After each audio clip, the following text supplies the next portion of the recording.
istimewa, malam yang sangat baik, bahkan kemudian malam yang terbaik dari semua malam-malam yang ada, yaitu adalah malam Lailatul Qadar. Dan malam Lailatul Qadar menjadi malam yang paling mulia juga karena ada Al-Quran. Karena Quran turun pada waktu malam Lailatul Qadar, Bapak Ibu. Ya. Kemudian kita lihat bahwa tanah di muka bumi ini yang paling mulia adalah kota Mekah dan Madinah. Kota Mekah dan Madinah disebut dengan tanah suci, kita menyebutnya. Saking mulianya tanah Mekah dan Madinah ini. Bahkan disebutkan dalam satu riwayat di akhir zaman nanti Dajjal pun tidak bisa masuk ke dua tempat ini. Karena Allah jaga, Allah muliakan tempat yang disucikan ini, Makkah dan Madinah, dan kemuliaan itu ternyata juga karena Al-Quran turun di sana, Bapak Ibu. Al-Quran turun di kota Makkah dan Madinah sehingga dua kota ini menjadi kota yang dimuliakan. Nah, umat Islam ini menjadi umat yang paling mulia di antara umat-umat yang lain karena kita juga mendapatkan wahyu Al-Quran. Dan yang terakhir, malaikat Jibril, itu menjadi malaikat yang paling mulia dari sekian banyak malaikat yang ada karena beliaulah malaikat Jibril yang telah menyampaikan wahyu Al-Quran. Nah, apa yang kita sampaikan ini Bapak Ibu sekalian hadirin, bahwa kesimpulannya semua yang bersentuhan dengan Al-Quran, semua yang ada Qurannya itu jadi mulia. Semua yang bersentuhan dengan Al-Quran itu jadi mulia.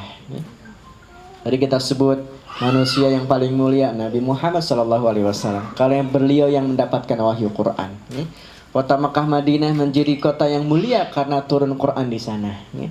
Ramadan jadi mulia karena Al-Quran turun pas Ramadan. Lailatul Qadar jadi mulia karena malam itulah turun Al-Quran. Jibril menjadi malaikat yang paling mulia karena yang menyampaikan wahyu Al-Quran. Jadi sekali lagi, semua yang bersentuhan dengan Al-Quran maka akan menjadi mulia. Kertas saja Bapak Ibu, ini kertas, saya bawa kertas ini, kertas kecil, amplop kecil ini. Ini kosong Bapak Ibu. Kertas amplop putih ini kosong, nggak ada tulisannya. Nggak ada tulisannya. Kalau kemudian kita buang di sembarangan, boleh Bapak Ibu? Boleh dibuang di sembarangan? Boleh diinjak? Boleh. Boleh. Tapi ketika kertas ini sudah kita tuliskan satu ayat dari Al-Quran. Saya tulis kalimat Bismillahirrahmanirrahim. Saya tulis kalimat Bismillah saja Bapak Ibu sekalian. Dengan kita menuliskan kalimat Bismillah, saya tulis kalimat Bismillah di sini. Kira-kira boleh untuk kita injak? Boleh nama badan? Tidak boleh. Sudah ada kalimat Bismillahirrahmanirrahim. Yang kertas tadinya kosong, yang kertas tadinya nggak ada harganya, boleh dibuang di mana saja, boleh dibuang di tempat sampah, dibuang di tempat yang kotor, bahkan kita injak sekalipun itu boleh Pak. Karena nggak ada tulisan apa saja. Ini hanya kertas kosong, ini nggak ada artinya, nggak ada harganya. Tapi ternyata Masya Allah hanya dengan tulisan Bismillahirrahmanirrahim dan tulisan basmalah itu ada juga dalam ayat Al-Quran. Itu ternyata kertas yang tadinya tidak bernilai, tidak berharga, itu menjadi bernilai dan berharga dan mulia. Sehingga nggak boleh buang sembarangan tempat, nggak boleh kita injak kertas yang sudah ada tulisannya Bismillah. Nah itulah kemuliaannya Bapak Ibu. Apalagi kalau kemudian dalam diri kita ini ada Al-Quran yang masuk, yang kemudian Quran itu kita baca, Quran itu kita pelajari, Quran kita dengarkan, ini Masya Allah Bapak Ibu sekalian, inilah yang menjadikan diri kita semuanya mulia. Al-Quranlah yang menjadikan diri kita semuanya ini mulia. Saya punya murid Bapak Ibu. Saya punya murid anak-anak berkebutuhan khusus. Jadi anak-anak ABK berkebutuhan khusus. Ada yang sindrom, ada yang cerebral palsy, ada yang 15 tahun belum bisa berjalan, harus butuh bantuan orang lain.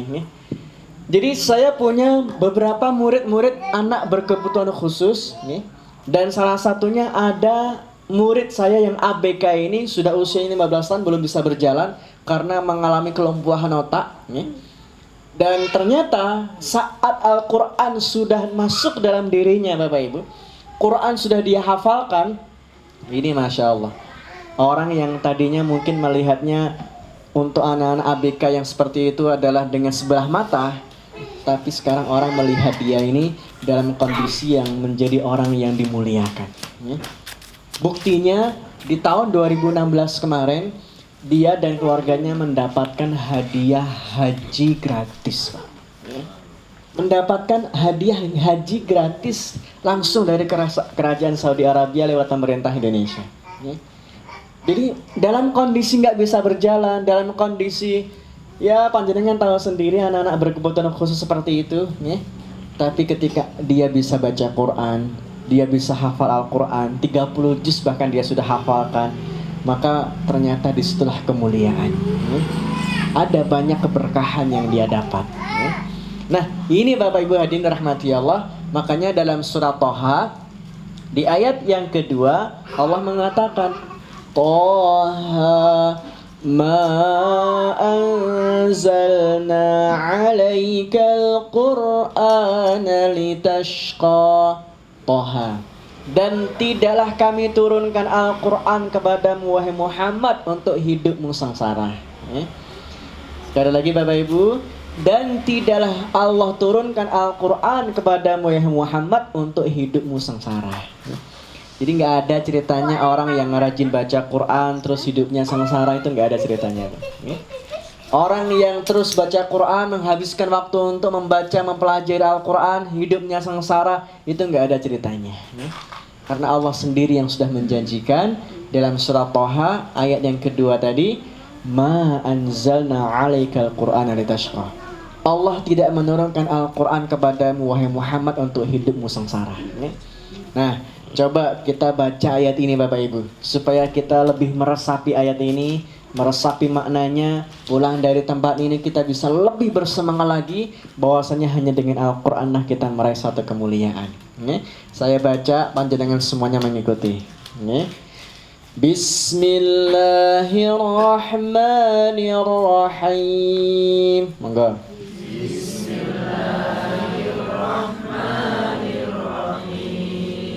Thaha. Nah, sudah hafal Bapak Ibu? Masya Allah. Panjenengan pinter-pinter ya, cerdas-cerdas Masya Allah. Baru sekali baca langsung hafal, ya. Thaha. Gampang, Ustaz. Ya. Nah, sekarang ayat yang kedua, ya. Ma anzalna. Monggo. Ma anzalna.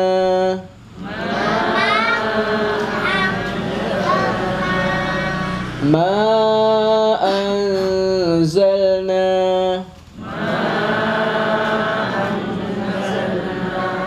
Alaikal Qur'ana. Alaikal Qur'ana.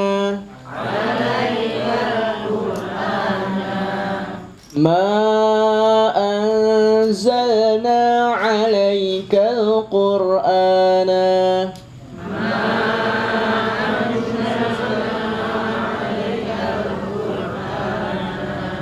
litashqa.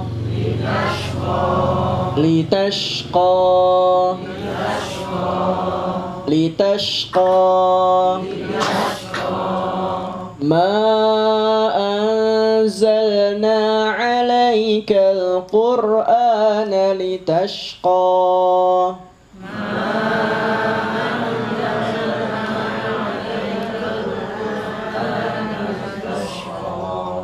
Sekarang kita baca bersama-sama Bapak Ibu ya. Yang sudah hafal boleh arti, dan tidaklah kami turunkan Al-Quran kepadamu wahai Muhammad untuk hidupmu sengsara. Maka sekali lagi hanya dengan Al-Quran lah kita meraih kemuliaan. Pertanyaannya caranya gimana untuk dapat rahmat dan keberkahan Al-Quran ini? Yang pertama Bapak Ibu hadirin dirahmati Allah, adalah dengan kita mendengarkan. Dengan kita mendengarkan ayat Al-Quran yang sedang dibaca.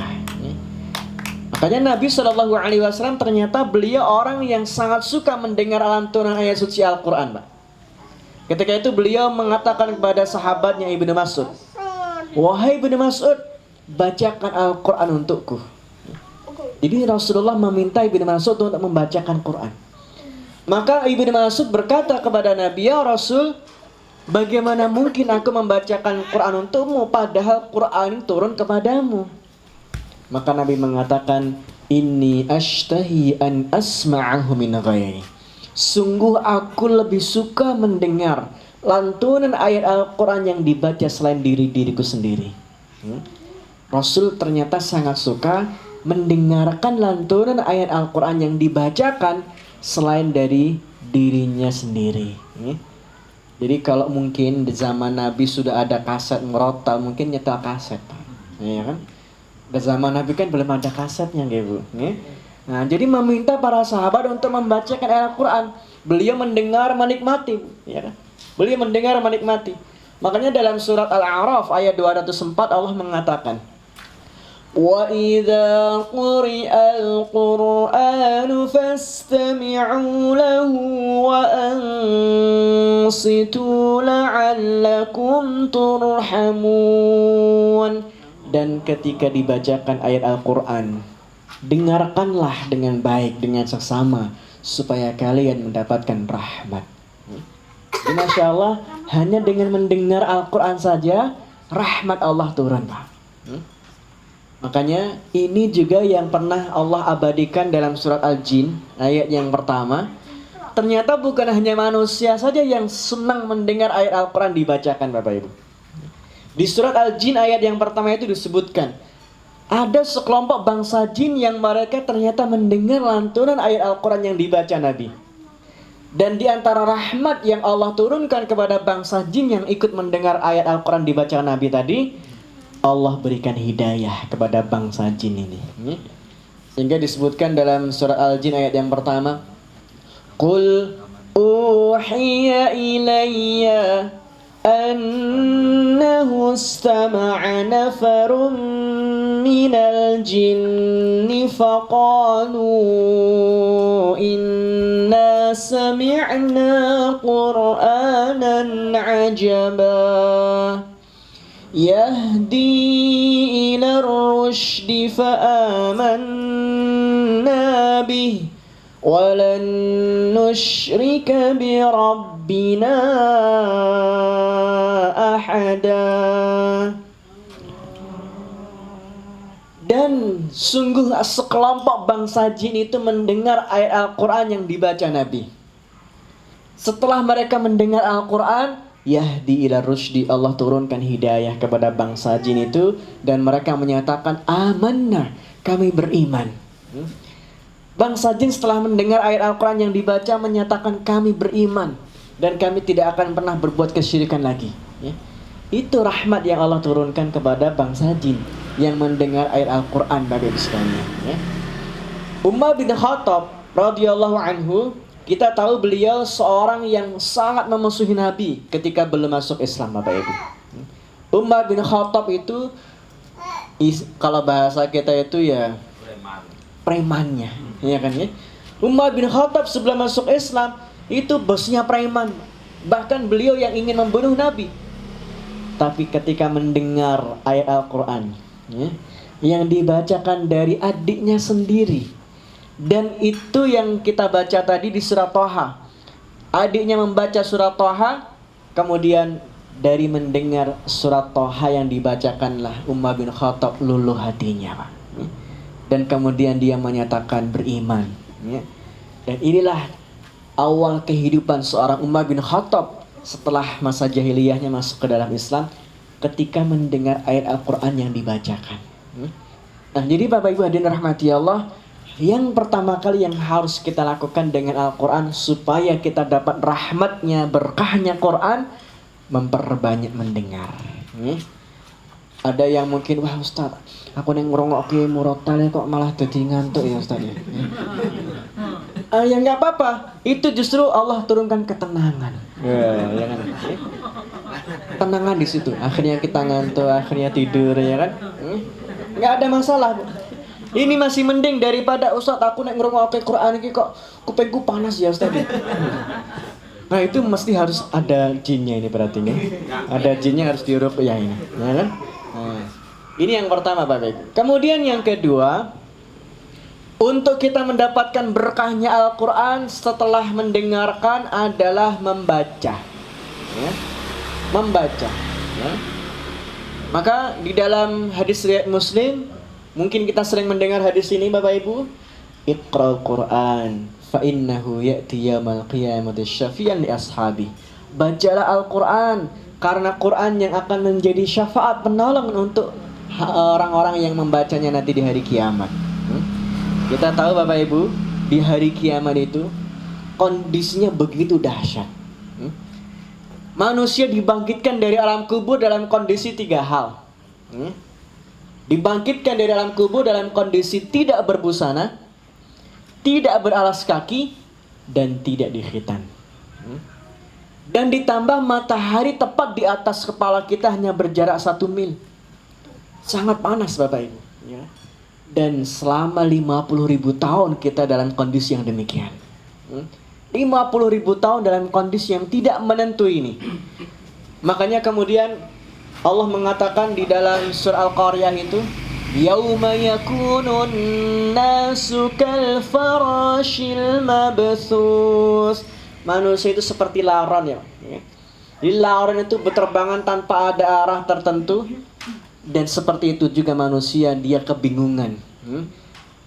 Dia harus bertanggungjawabkan apa yang dia lakukan di dunia di hadapan Allah nanti. Dan itulah kondisi yang sangat dahsyat, Pak. Ya. Makanya disitulah ternyata Al-Quran menjadi penolong. Al-Quran yang akan memberikan naungan kepada kita semuanya di hari-hari yang begitu dahsyat ini. Ya. Nah, bentuk pertolongan Al-Quran kepada kita, Allahu a'lam bishawab, bentuknya Allah yang maha tahu. Yang pasti Allah turunkan pertolongan lewat Al-Quran yang kita baca, ya. Karena ada yang memahami begini, dan ini pemahaman yang mungkin bagi saya lihat agak keliru, kurang tepat, ya. Ada orang yang memahami begini, wah nanti kalau kita baca Al-Baqarah, nanti di padang mahsyar di hari kiamat, oh enak engkau numpak sapi, ya. Anak mocone surat Al-Fil numpak gajah, ya. Baca surat Al-Adiyat, wah numpak jaran, ya. Kalau pemahamannya seperti itu Bapak Ibu, maka saya yakin bapak-bapak ini pasti akan sering membaca surat An-Nisa, Pak. Iya, Pak. Surat An-Nisa itu kan artinya apa, Bu? Perempuan-perempuan, wanita-wanita, ya kan? Kalau pemahamannya seperti ini tadi, wah kalau baca Al-Baqarah berarti nanti di padang mahsyar naik sapi. Baca Al-Fil berarti naik gajah, ya kan? Nah, kalau pemahamannya begitu, saya yakin bapak-bapak ini pasti sering membaca surat An-Nisa, ya.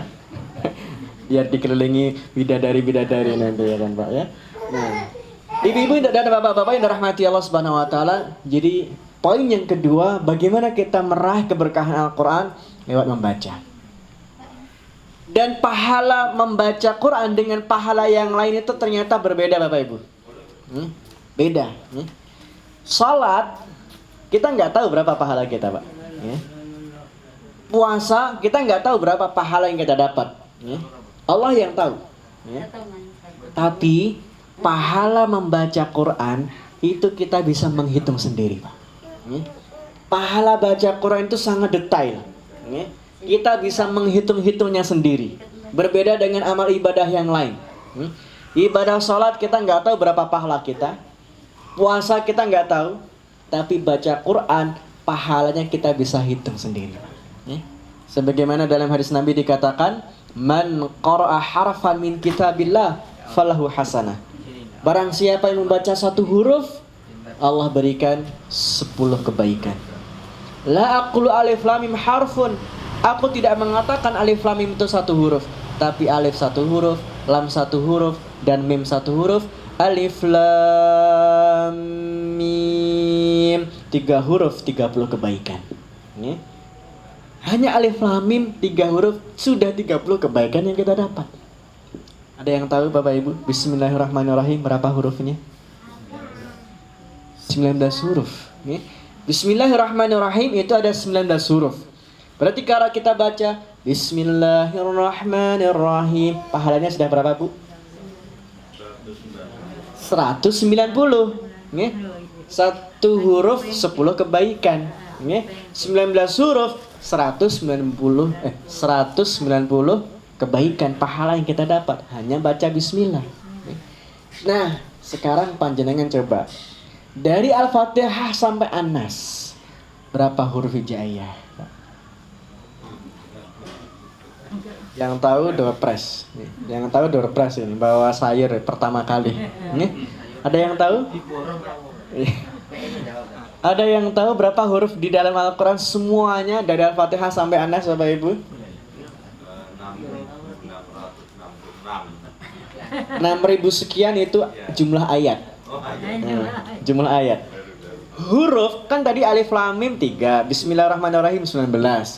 Semua yang ada dalam Al-Quran sebanyak 1.027.000 huruf. 1.027.000 huruf. Kalau satu hurufnya 10 kebaikan, berarti kalau kita baca Al-Quran khatam dari Al-Fatihah sampai An-Nas, pahalanya berarti berapa Bapak Ibu? Berapa berarti semuanya? 1.027.000 kali 10 kan tambah 01.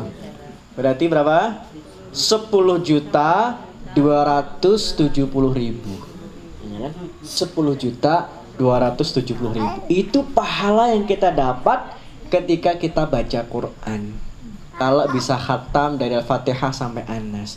Ini kalau di hari-hari biasa Bapak Ibu ya.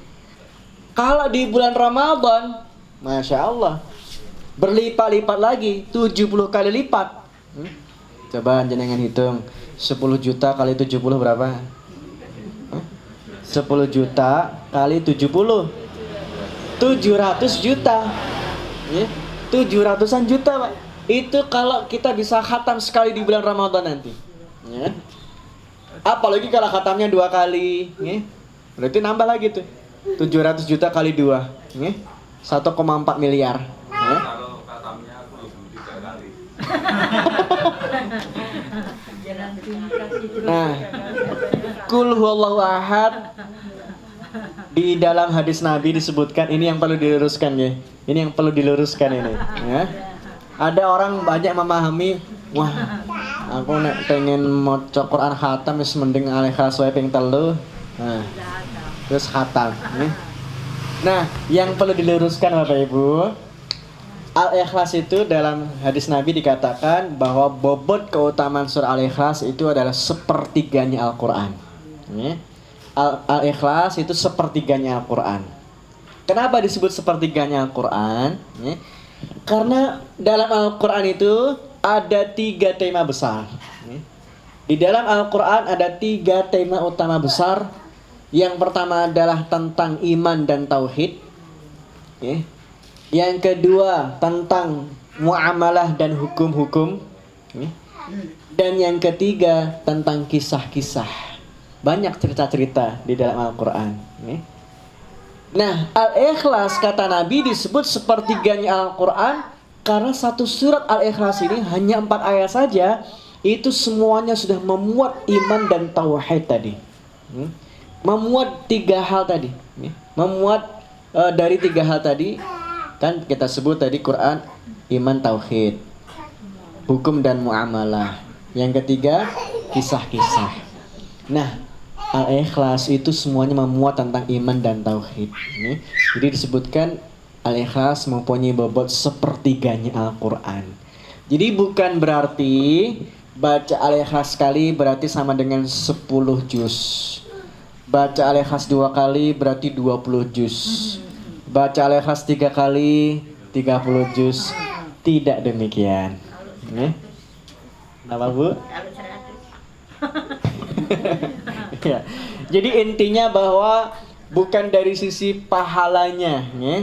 Tapi Al-Ikhlas itu sepertiganya Al-Quran dari sisi keutamaannya, bukan dari sisi pahalanya, ya. Keutamaannya seperti ke Al-Qur'an, ya. Nah, kembali ke tadi Bapak Ibu, ya. Dan untuk mengambil keberkahan Al-Qur'an tadi kita disebutkan membaca, ya. Makanya belajar baca, memperbanyak kita membaca, dan tidak mengenal usia. Jangan pernah merasa terlambat. Aku umur kue sak menes, piye meneh serasa sinau sisan gitu ya. Nah, tidak Bapak Ibu, ya. Saya punya murid privat, Pak. Saya ini kemarin merifati dokter spesialis jantung, ya. Bapak Nugroho, ya. Dokter spesialis jantung, ya. Beliau usianya 72 tahun. Baru mulai abata.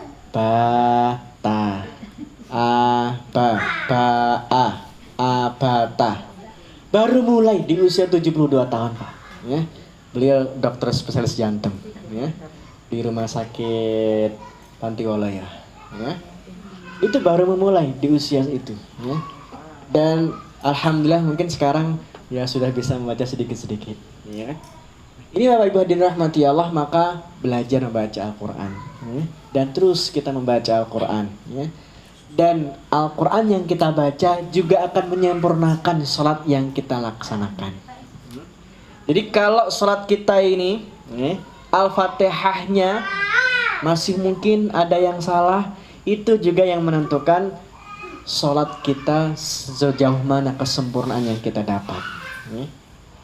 Jadi karena saya pernah mendapatkan Bapak Ibu, saya pernah mendapatkan imam ketika membaca Al-Fatihah itu, bacanya salah. Alhamdulillahi Rabbil Alamin. Ini salahnya sudah sangat fatal. Nah, salahnya sangat fatal ini. Makanya kemudian setelah selesai sholat dengan beliau, saya mengulangi sholat saya lagi, Pak. Saya sholat 2 kali, ya. Kemudian saya menemukan imam yang lain di masjid yang lain, itu imam membaca Al-Fatihahnya begini, Pak. Yang harusnya kan begini, harusnya yang benar ghairil maghdubi alaihim, ghairil maghdubi alaihim, selain orang yang dimurkai. Ghair artinya selain orang yang dimurkai. Nah, yang saya dengar tadi imam itu membaca bukan ghair tapi khair. Khairil maghdubi alaihim. Khair itu artinya sebaik-baik. Jadi kalau beliau membaca khairil maghdubi alaihim, sebaik-baik orang yang dimurkai. Harusnya selain orang yang dimurkai, tapi beliau membaca khairil maghdubi alaihim, sebaik-baik orang yang dimurkai. Lebih fatal lagi, Pak, saya pernah dapat imam, baca surat Al-Alaq. Iqra bismi rabbikal ladzi khalaq. Kan harusnya begitu nih. Khalaq. Bacalah dengan nama Tuhanmu yang menciptakan. Khalaq, menciptakan. Khalaq. Saya dengar imam itu membaca begini, Pak. Iqra bismi rabbikal ladzi khalaq. Allazi khalaq. Yang harusnya allazi khalaq. Nah, coba panjenengan khalaq. Nah, ini bukan khalaq, Pak. Imam tadi baca Iqra bismi rabbikal ladzi khalaq. Apa arti khalaq, Bapak Ibu? Kolak pisang, ya kan? Kolak dalam bahasa Arab itu ada artinya, Bapak Ibu. Artinya bingung, galau. Ini sangat fatal. Iqra bismi rabbikal ladzi khalaq. Bacalah dengan nama Tuhanmu yang sedang bingung. Ini kan sangat fatal sekali, Pak. Habis sholat dengan imam tadi itu, saya sholat lagi. Habis makmum dengan beliau, saya sholat lagi, Pak. Karena bacaannya sangat fatal kesalahannya. Nah, maka minimal Al-Fatihah kita benar, supaya sholat-sholat kita juga lebih sempurna. Coba sekarang kita tutup kajian ini dengan bersama-sama membaca Al-Fatihah dengan bacaan yang benar. Saya baca, panjenengan semuanya mengikuti, supaya bacaan Al-Fatihah kita benar. Ketika kita baca pas waktu sholat kita akan lebih sempurna lagi. Apalagi yang bapak-bapak akan jadi imam sholat untuk yang lain, maka Al-Fatihahnya harus sempurna. Baik, saya baca, panjenengan mengikuti bersama-sama ya. Al-Fatihah yang benar seperti apa? Seperti ini. Bismillahirrahmanirrahim. Monggo.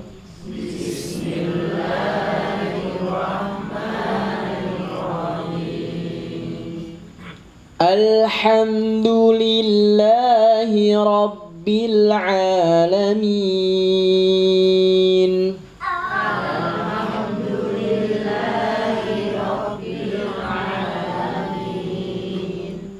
Ar-Rahmanir Rahim.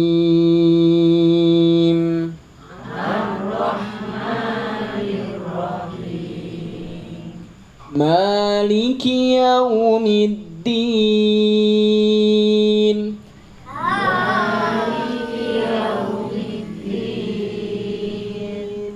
Iyyaka na'budu wa iyyaka nasta'in.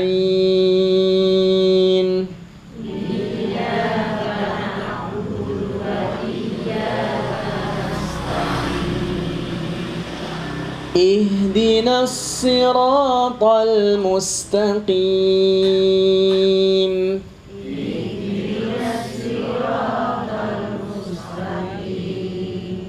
Siratal ladzina an'amta 'alaihim.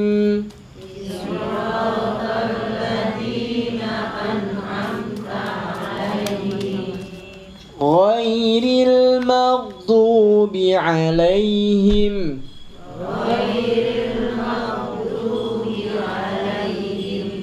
waladdallin.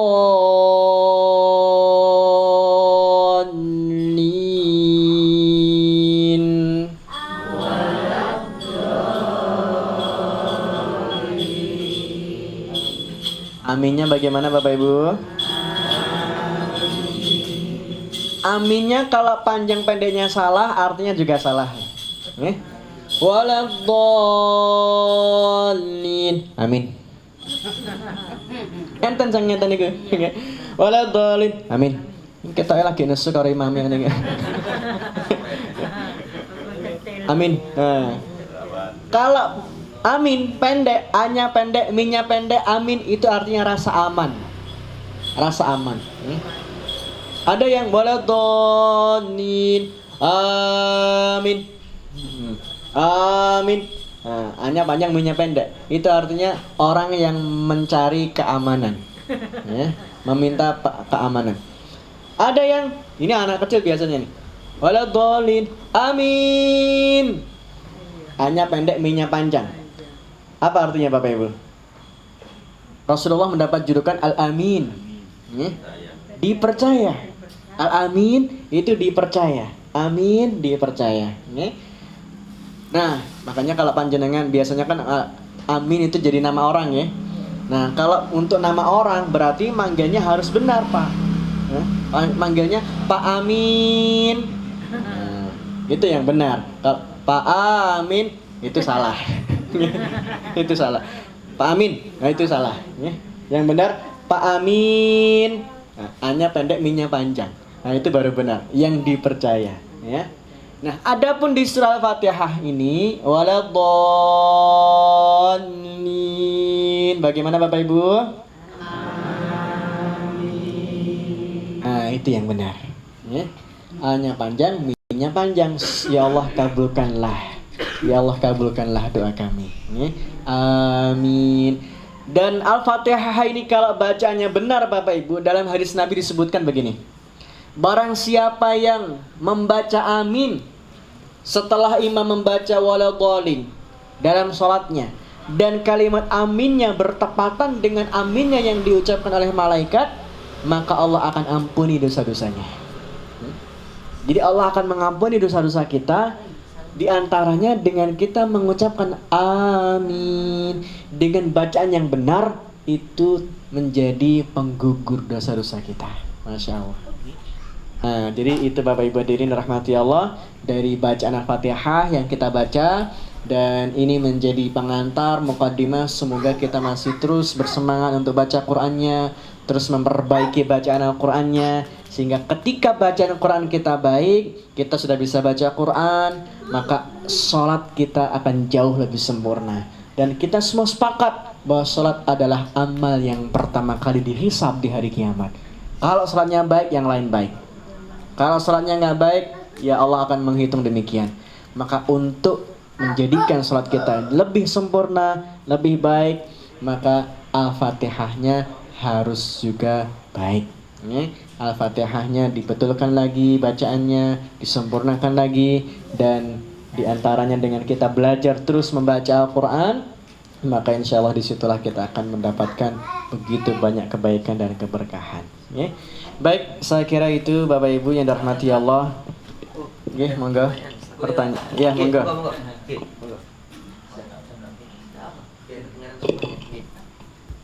Mohon maaf sebelumnya ya. Jadi dari beberapa artian atau arti dari amin itu kan mungkin banyak sekali, ada 3 kalau nggak salah Pak. Ya, itu boleh tanya, amin sendiri itu bahasa Arab atau bahasa Arab atau bahasa apa? Mohon maaf. Amin. Bahasa Arab, Pak. Bahasa Arab. Bahasa Arab. Dari kata amina, kalau amina tadi rasa aman, ya kan? Jadi amin itu berbahasa Arab. Kalau bahasa Arab tadi Ustadz mengatakan untuk artinya mohon semoga Allah mengabulkan ya. Padahal di kosakata bahasa Arab itu kalau semoga sendiri, Allah sendiri, mengabulkan sendiri. Mohon maaf ya Pak. Ya. Itu, berarti istajib ya Allah, artinya kan gitu. betul. Ya. Kalau itu amin, kalau emang bahasa Arab. Iya. Setahu saya itu bahasa Arab. Iya. Setahu saya itu bahasa Arab. Kalau diperjelas setiap maknanya, ya Allah kabulkanlah doa kami, berarti ya Allah istajib doa'ana. Iya. Nah, begitu. Tapi itu kemudian makanya dalam bahasa Arab itu satu kata bisa untuk mempunyai banyak arti. Berarti ada contohnya lain selain amin. Mohon maaf untuk kasih contohnya. Satu kata untuk bisa beberapa arti. Jadi misalkan kata afwan, afwan itu mempunyai beberapa arti, Pak. Afwan itu kan maaf ya. Oh maaf ya. Afwan itu artinya maaf. Afwan itu artinya maaf kalau secara letterlek. Tapi afwan itu ternyata juga mempunyai artinya adalah satu bentuk, kalau bahasa kita itu ya untuk, kalau mungkin ya terima kasih, biasanya kita mungkin mengucapkan syukron afwan ya. Terima kasih nggih sami-sami. Berarti ada 2 kata. Nah, gitu ya. Nah, jadi afwan bisa kalau dalam bahasa kita itu mungkin ya sama-sama Bapak Ibu, gitu ya kan. Padahal arti sesungguhnya itu adalah afwan ya maaf, ya kan. Yeah. Jadi ada banyak kosakata dalam satu kata untuk mempunyai beberapa makna. Jadi amin itu dari kalimat bahasa Arab ya. Tapi yang tadi kita sebut panjang pendeknya kalau ternyata beda, artinya juga berbeda. Berarti gitu, kalau dicari di kamus bahasa Arab tetap ada kata itu yang artinya semoga Allah mengabulkan berarti. Iya.